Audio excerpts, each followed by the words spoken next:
بسم اللہ الرحمن الرحیم صلی اللہ علی حبیبہ سیدنا محمد و آلہ وبارک وسلم۔ السلام علیکم ورحمۃ اللہ وبرکاتہ۔ جی ناظرین اکرام، آج ہم بات کریں گے کیا ہم اپنے حالات کو بدل سکتے ہیں؟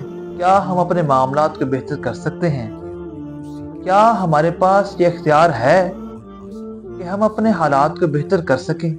جی ہاں، اللہ جل شانہ نے ہمیں یہ اختیار دیا ہے کہ ہم اپنے حالات کو بہتر کر سکتے ہیں۔ ہم اللہ جل شانہ کے حضور رجوع کریں تو ہمارے معاملات بہتر ہو سکتے ہیں۔ حضرت علی کرم اللہ وجہ الکریم کا قول ہے کہ جب میرا جی چاہتا ہے کہ میرا رب مجھ سے باتیں کرے تو میں قرآن پڑھتا ہوں، اور جب میرا جی چاہتا ہے کہ میں اپنے رب سے باتیں کروں تو میں نماز پڑھتا ہوں۔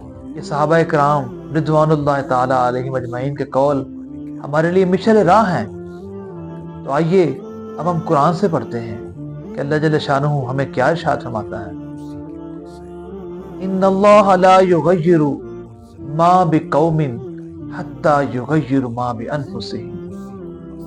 خدا نے آج تک اس قوم کی حالت نہیں بدلی جسے نہ ہو خیال اپنی حالت خود بدلنے کا۔ یہ ناظرین اکرام، اگر ہم نے اپنے حالات کو بدلنا ہے، اپنی زندگی میں کوئی تبدیلی لانی ہے، تو اس کا اختیار اللہ جل شانہ نے ہمیں دیا ہے۔ ہمیں کوشش کرنا ہوگی۔ اگر ہم کوشش کریں گے تو اللہ جل شانہ ہماری مدد فرمائے گا۔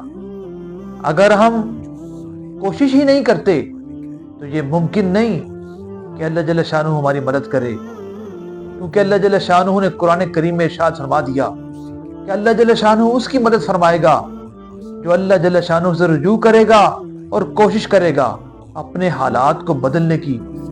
جب مؤذن ندا دیتا ہے حی علی الصلاۃ حی علی الفلاح، آؤ نماز کی طرف، آؤ فلاح کی طرف، جو لوگ اس بات کا تعین کرتے ہیں کہ ہم نے اپنی زندگی کو تبدیل کرنا ہے، ہم نے اللہ جل شانہ کے حضور پیش ہونا ہے، پھر وہ باوضو ہو کر دست بستہ اللہ جل شانہ کے حضور کھڑے ہوتے ہیں اور کہتے ہیں ایاک نعبد و ایاک نستعین، مولا ہم تیری ہی عبادت کرتے ہیں اور تجھی سے مدد مانگتے ہیں۔ اہدنا الصراط المستقیم، مولا ہمیں ہدایت والا سیدھا راستہ دکھا۔ جسے سیدھی راہ دکھانے والا اللہ جل شانہ ہو، کیا وہ کبھی بھٹک سکتا ہے؟ پھر نمازی کہتا ہے صراط الذین انعمت علیہم، ان لوگوں کا راستہ جن پہ تو نے اپنا انعام فرمایا۔ یہ انعام یافتہ لوگ کون تھے؟ انبیاء، صالحین۔ پھر نمازی کہتا ہے غیر المغضوب علیہم ولا الضالین، ان لوگوں سے بچا مولا، ان لوگوں سے بچا جن پہ تو غضبناک ہوا، جس پہ تیرا عذاب آیا۔ نماز کامیابی کی پہلی سیڑھی ہے۔ آپ کبھی غور کریں، ہم دن کے اندر کتنی رکعتیں نماز کی ادا کریں گے، تو اس کے اندر ہم یہ پریکٹس کریں گے، یہ بار بار اللہ جل شانہ کے حضور ہم پیش ہوں گے اور یہ عرض کریں گے، یہ دعائیں کریں گے، جس کا مددگار اللہ ہو، جس کو سیدھی راہ دکھانے والا اللہ ہو، عذاب سے بچانے والا اللہ جل شانہ ہو، وہ زندگی میں کبھی ناکام نہیں ہو سکتا، اور نماز کو چھوڑنے والا کبھی کامیاب نہیں ہو سکتا۔ نماز کو قائم کرنے والا دنیا اور آخرت میں کبھی ناکام نہیں ہو سکتا۔ الصلاۃ المعراج المؤمن، نماز تو مومن کی معراج ہے۔ نماز تو نبی پاک کی آنکھوں کی ٹھنڈک ہے۔